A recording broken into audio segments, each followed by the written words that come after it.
Rogue. Hi. My real job is working now for major brands. Last time it was Missouri Beverage. Notice that change up? It's exciting. I'm on day 3 of working with this man, Mitch Turner, who I know you all know and love. Look at that reception. I am here tonight to introduce one of my not only favorite breweries, but one of my very good friends. New Holland is near and dear to my heart, having lived in Michigan for 10 years. I've known these guys since about 2006, 2007. They're an amazing brewery from Michigan, known for many things, known for Dragon's Milk, which we will drink tonight. I'm sure many of you are very excited. Tonight we're gonna talk to Andrew. Andrew is head of QA/QC. He's gonna explain to you what that means if you don't know. And before I gush any more about one of my favorite breweries, I'll let Andrew take it away. All right, so I hear you guys are fans of beer. Is that true? All right, then I think we're in for a good evening. So, as you mentioned, I'm Andrew Hybor. My responsibilities are at the brewery are quality control and quality assurance. We'll get into that a little bit later. I think right now we'll start with the company itself. New Holland was founded in 1997 by Brett Vanderkamp and Jason Spalding. And you'll know I'm from Michigan, and as many of you may also be from Michigan. That'll be right here on your hand. So right on the lakeshore there in Holland. Yeah, that's definitely a Michigan thing where you pull out your hand and point where you're from. Actually, we have a new production manager who's from Australia, and that was one of the first things he discovered when he moved to Michigan is that, you know, you could identify locations. He does it with everything now. Tries to mash his hands together and make Australia and explain where he's from, and it never works quite as easily as it does in Michigan.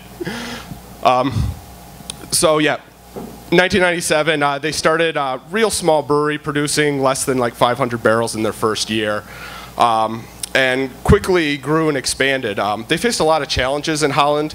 West Michigan is a very conservative area.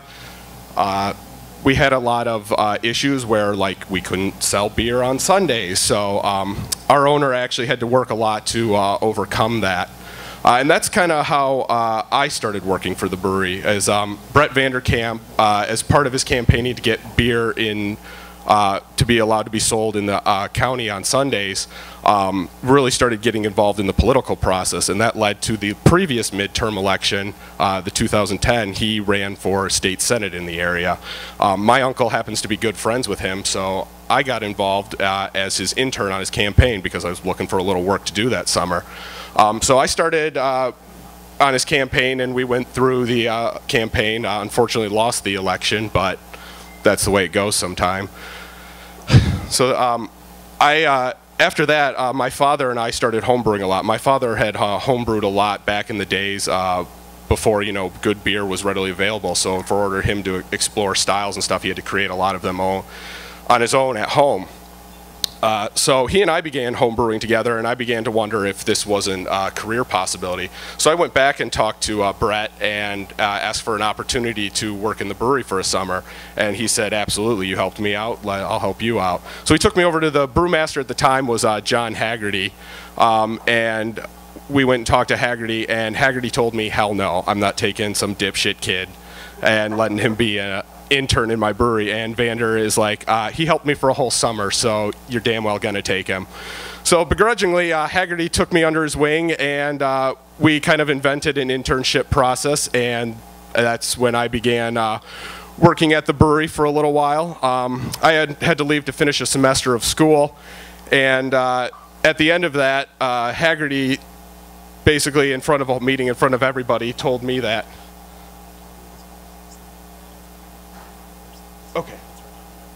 All right, so we're going to get into the beer. Let me finish here quick. So I managed to impress Haggerty well enough that he offered me a job. I came back to start in the lab. 5 weeks later, the guy quit who was running the lab, and I have been running the show ever since, so it's been kind of a trial by fire for me.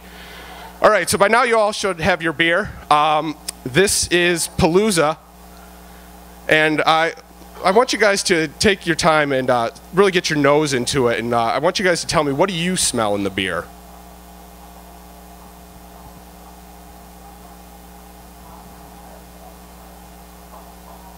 What are you guys getting? What do you smell? What are some of the aromas that you're getting? How would you describe them? How would you convey them to somebody else? Wet rag. Juniper, okay. Get a little straw. Pine sol.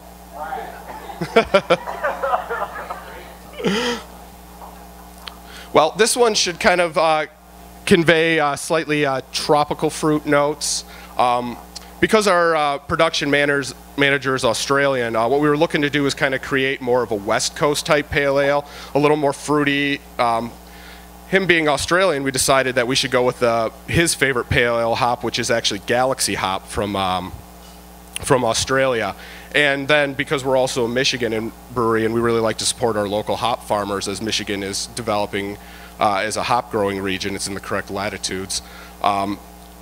We add a lot of the Michigan Cascade hops.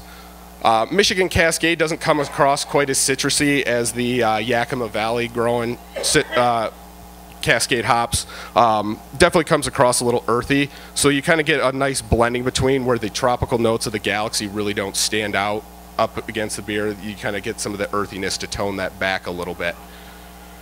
All right, now it's time to taste the beer. What do you guys taste in that?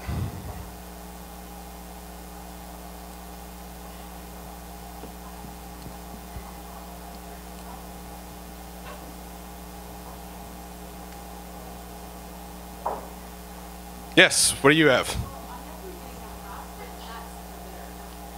Well, it is a pale ale. We're not trying to go for a full IPA. We want to keep it restrained. About 40 IBUs is what we target on that beer. They warned me you guys would write everything down. I just watched, said 40 IBUs, and all of a sudden everybody's head dropped right into the pads. Yeah, I'm actually getting a little bit of oxidation in that beer. It's a little older than I would have cared to have had. But I'm the quality guy, so I get kind of... well, we've also been having a few issues with our filler lately. It's decided that it would love to pump as much oxygen as it can. So I've been replacing all the seals around that, trying to get that back down. So hopefully that is the explanation as to why that's a little more oxidized than I would have cared. This is why you don't have a QA/QC guy come to beer school. Yes.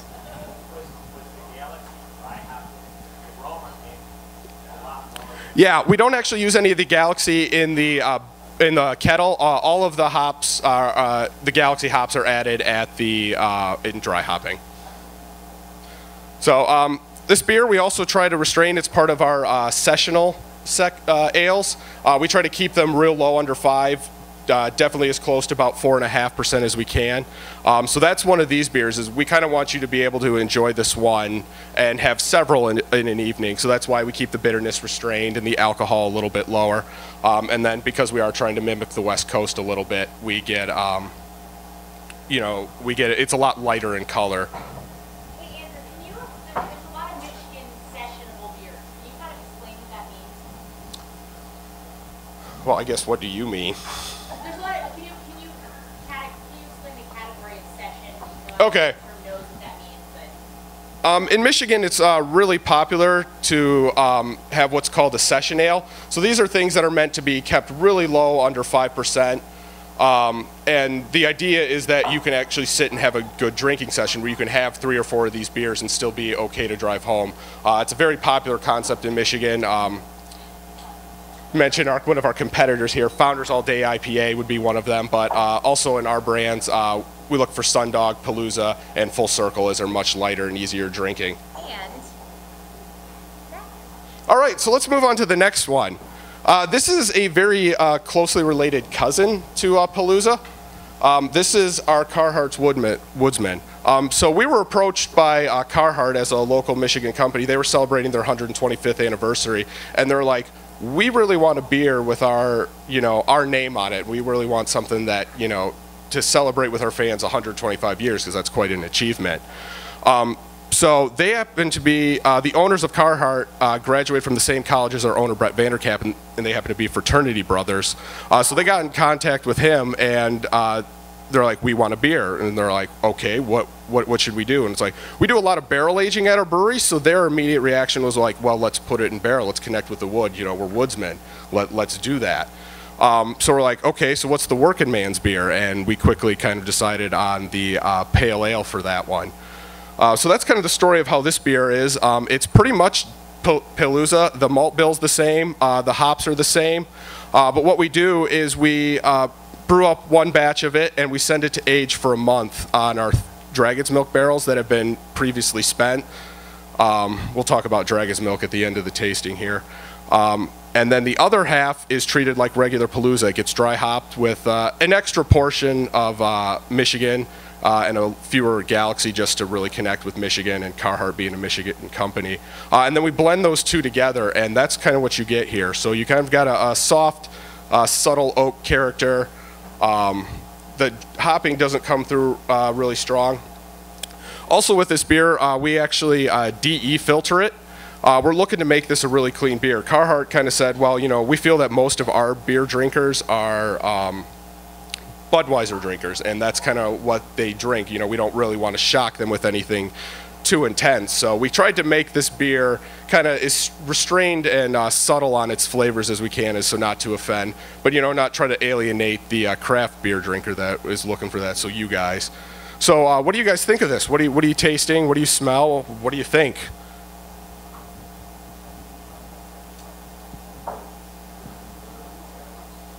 Yes.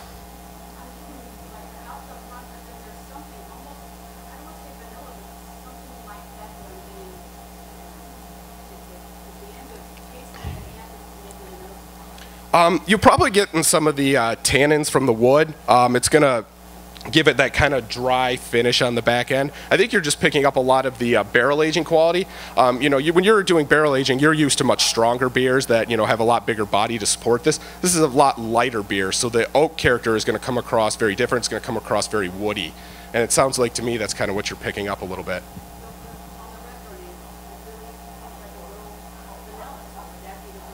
Yeah, that could be the wood. Vanillin is actually one of the compounds formed and why barrel aging is so desirable, is you actually get vanillin compound and a lot of vanilla aroma. It definitely stands out more in our Dragon's Milk, especially younger barrels will give that that vanilla character off a lot more quicker than in a more heavily used barrel. What about anybody else? I mean, it's okay if the beer sucks. You can let me know. We'll work on it for next year. What do you guys think? This beer to me is very similar to Palooza, right? As we discussed. I find that this beer has, I'm not gonna lie, I love it. I was super excited about it. I'm a little bit about it now. I love that it isn't barely to that low ABV. It's a sessionable beer, right? And if it were like overly barely, so you got some like crazy bourbony sweetness out of it, I think it would be lost. It would be sort of what like wine or something like. I love that you can get this sort of like scraping of wood, a little vanilla, a little like, you know, almost as if you like sniffed a barrel and then kind of walked by it to the sip of beer. What do you guys think about this concept of barrel aged session thinking? Any thought? I mean, you guys are the you know, beer geek class. I love that. What are your thoughts on it? You guys are very quiet. It's a lot smoother than the Palooza was. Like, I don't know, it's just that oxidation or carbonation. It took me a second to actually take this to my mouth. A lot of that's going to be the filtering, extra filtering. Oh, I'm sorry. What was your? Would you please repeat the question? Well, your comment.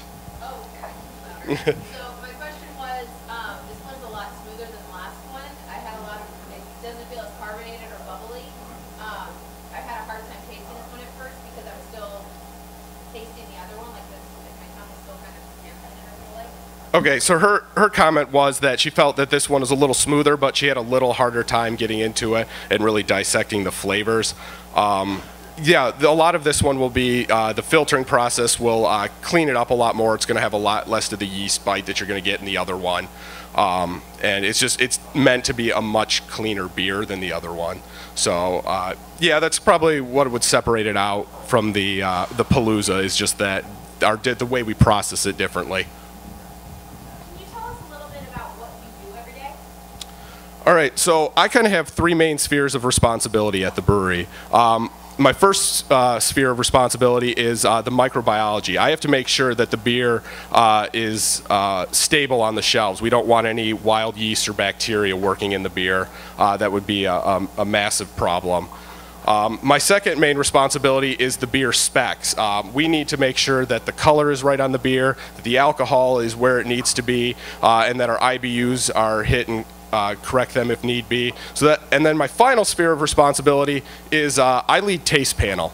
I am responsible for training all of my brewers to identify off flavors, and so that I know when they're out on the floor tasting beer that they can identify a problem and bring it to my attention so that we can remedy it before it hits packaging. Because once the beer hits packaging, it's pretty much lost. There's really no way to recover that beer. Have any of you guys ever seen or been on a taste panel? What do you do when you lead taste panel? So there's kind of two different things that I do. I have beer school in which I will break out spike kits. I will get a measured vial of the compound, and I will actually add that to our beer, and I will give it to our taste panelers, and they will have to identify it, describe what it is. So some of the major off flavors are things like diacetyl. This is that buttery aroma that you get in beer. Gives it a slick, greasy mouthfeel. So I will actually put diacetyl in the beer, and then I will give it to them, and they will have to identify it. And as they get better, we'll decrease the concentrations and really kind of figure out who's got the best threshold. From there, once I've got my guys trained up and ready and good tasters so that I know that they have a good solid idea of what good beer is supposed to be like, we will then sit down and we will taste all of our packaged beer before it leaves the brewery. We'll sit down and we will taste it and we will rate the beer, and then we'll discuss it. It's like, okay, are you getting something? Because everybody's going to have different sensitivities to different compounds. So I know exactly which of my guys, so if one says, hey, I'm getting this compound in it, I know whether or not his opinion is good, and usually, I'll try to balance that out and figure out, is there an issue in this beer, or is it, just one person doesn't particularly care for that batch for whatever reason. All right. So got a question here. IBUs on the Woodsman, does it go up? Nope, it's pretty much the same beer. 40 IBUs, same as the Palooza.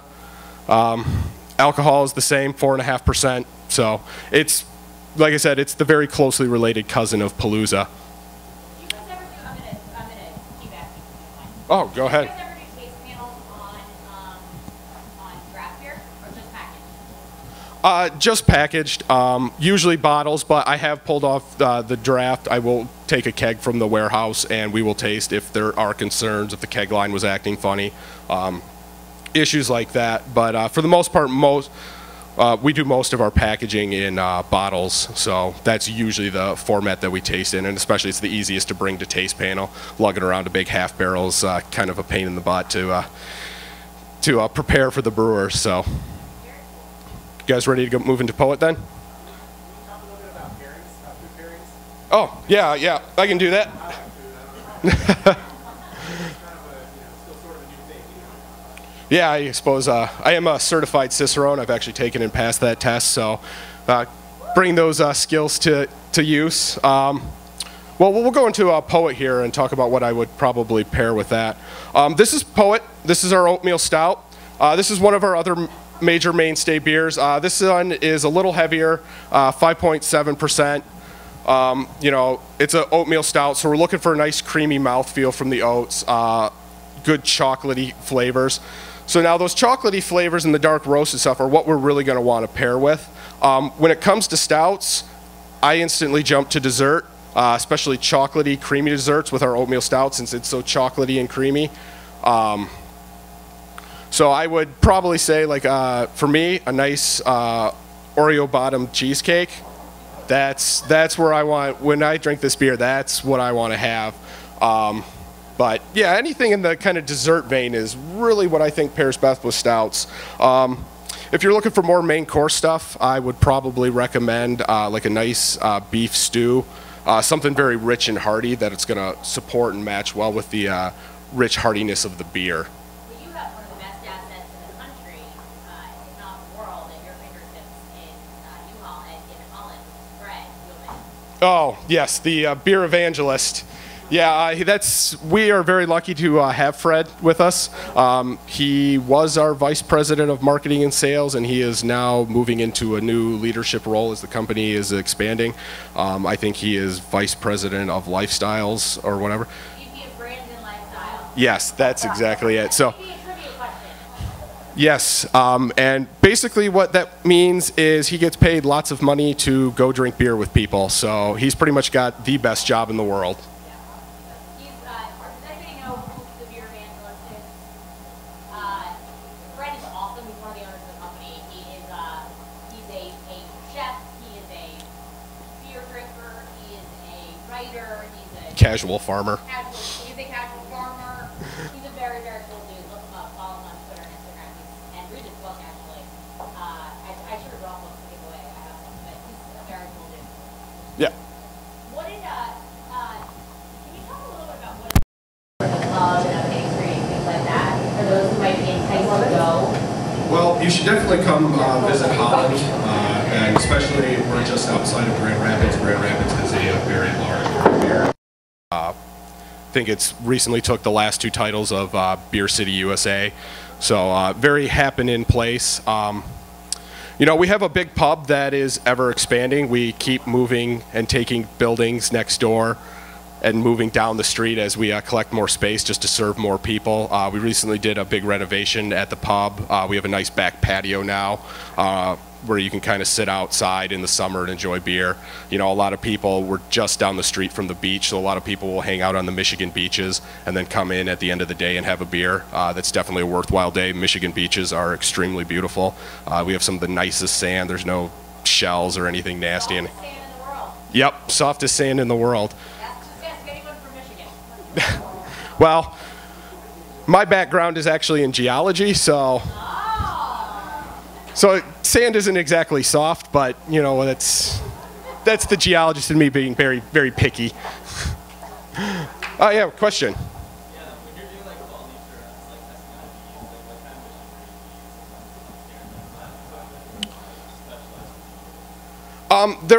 There are a variety of methods that you can use. The one method that we use to measure the IBUs in our beer is isoalpha acids are what bitters a beer. That's what comes from the hops. They aren't particularly soluble in beer. That's why we have to boil them to isomerize them so that they are soluble in wort.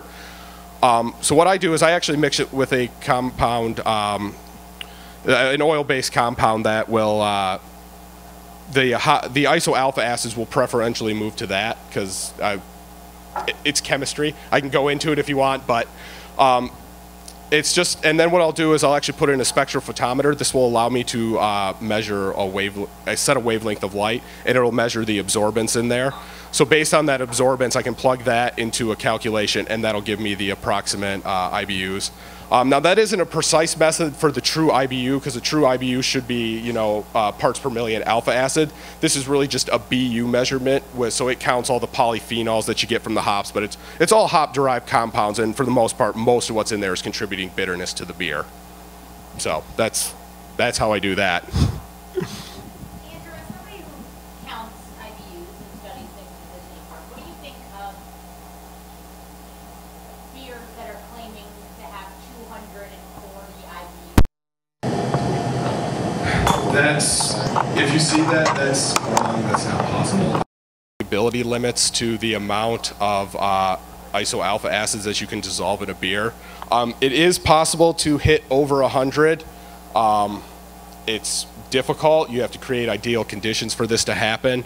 And that is also beyond your ability to perceive any difference. So the difference between 100 IBUs and 110 IBUs is about the absolute max you can hit.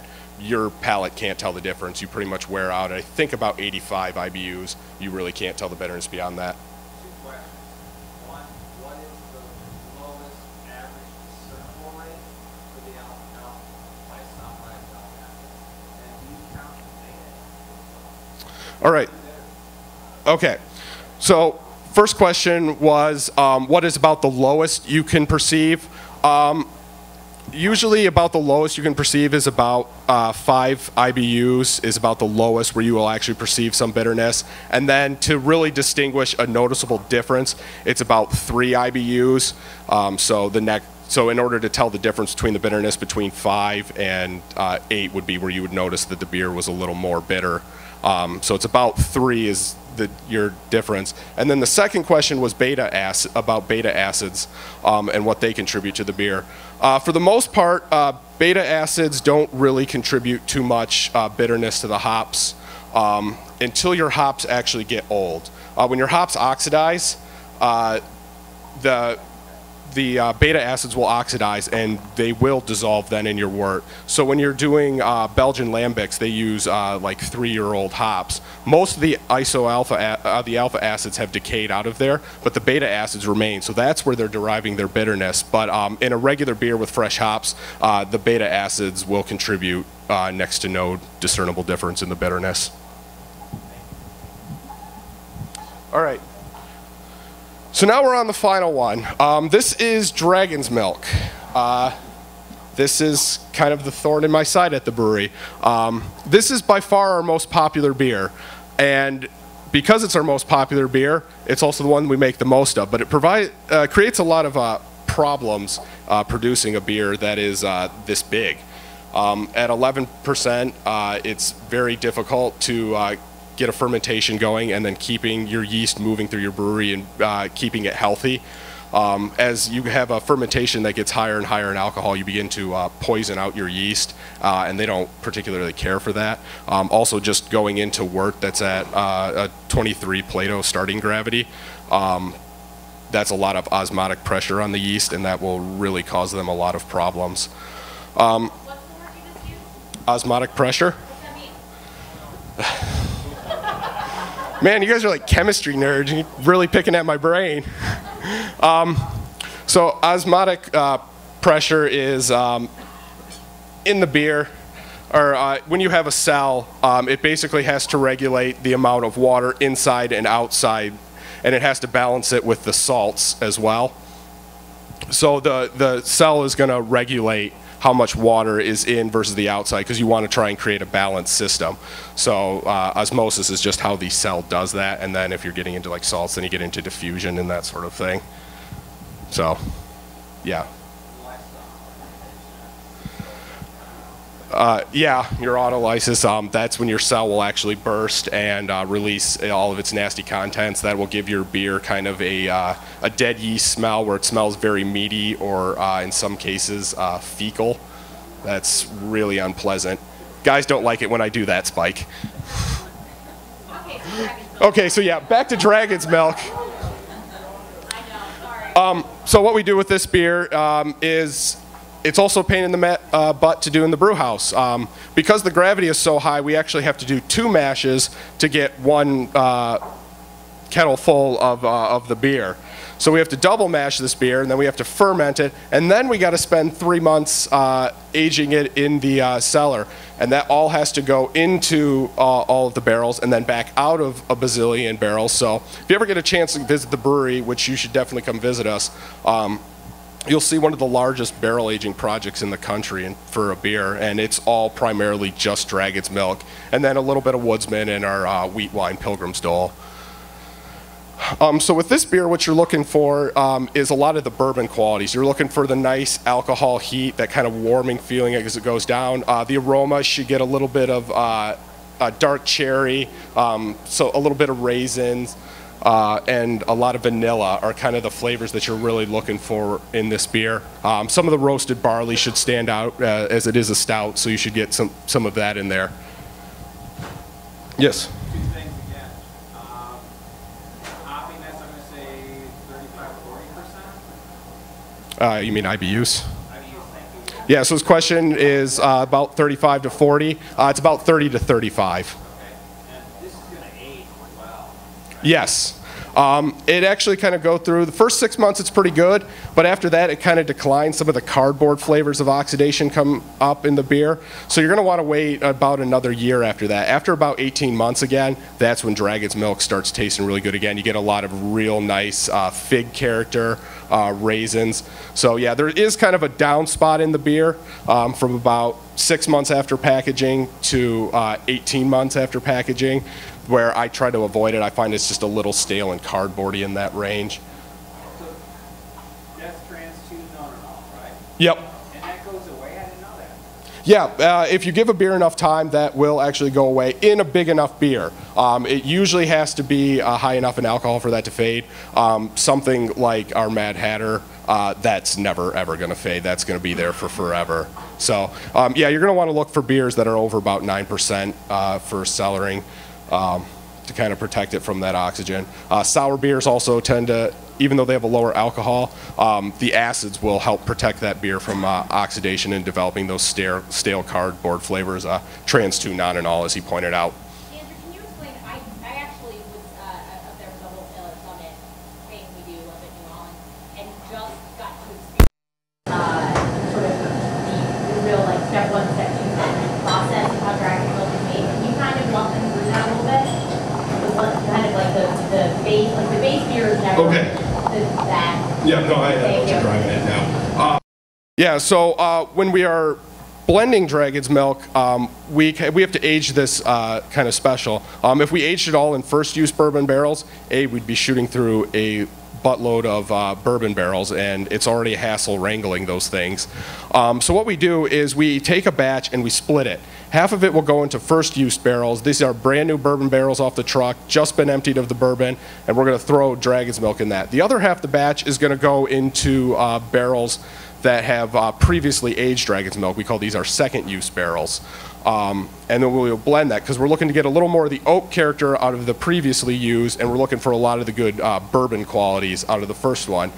Now, because we're also a distillery, as many of you may not know, what we can do is we can actually take one of those barrels that have aged Dragon's Milk, and we will use those to age our beer barrel bourbon. Who's had beer barrel bourbon? What did you guys think of it? It's amazing. Very smooth. Yeah, so actually with the bourbon, you get a lot of the sugar from the beer going back in, and it gives it a really nice full mouthfeel and makes for a very smooth, delicious bourbon. I definitely recommend it. It's extremely popular, and we sell out of that stuff like crazy, and it takes 3 years to make bourbon. So Trying right now to get an order in, and won't get it until the first of the year. yeah, you know, everybody's on allocation. It's been a hassle. All we do is make bourbon now.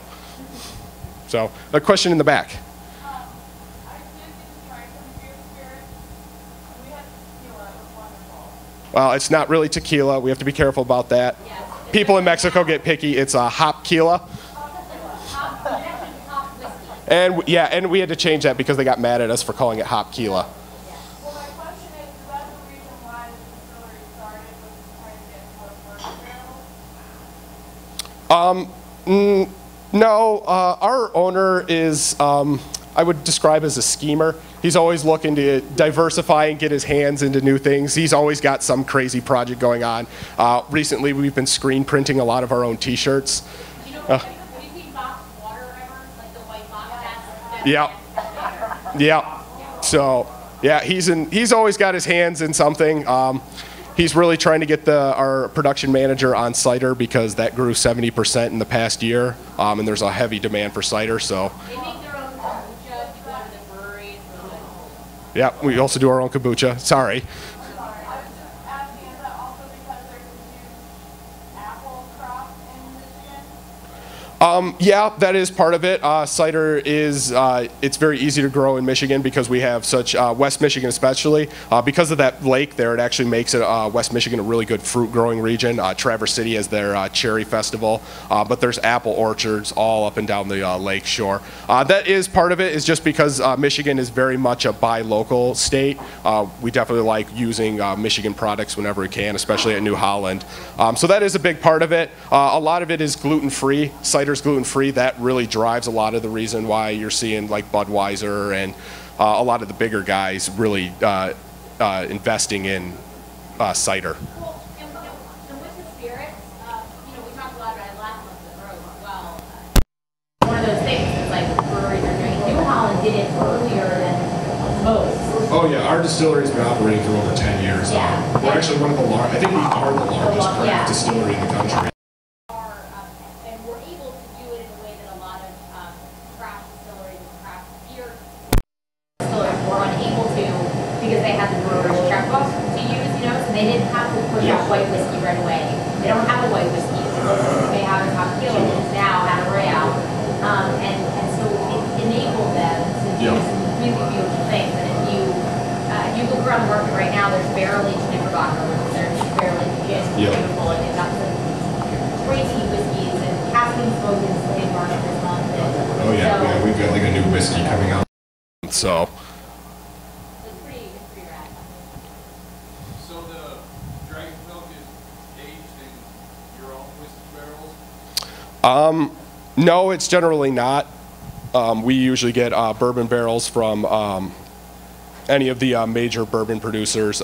Jim Beam, Maker's Mark, Heaven Hill's a big one. I think, what is it, Wild Rose or Four Roses, something like Four Roses. Pretty much any bourbon barrels we can get our hands on because the brewers are everywhere are going nuts for bourbon barrels. So we kind of take whatever we can get. We actually have quite a few contracts just to make sure that we can meet our dragon's milk demand.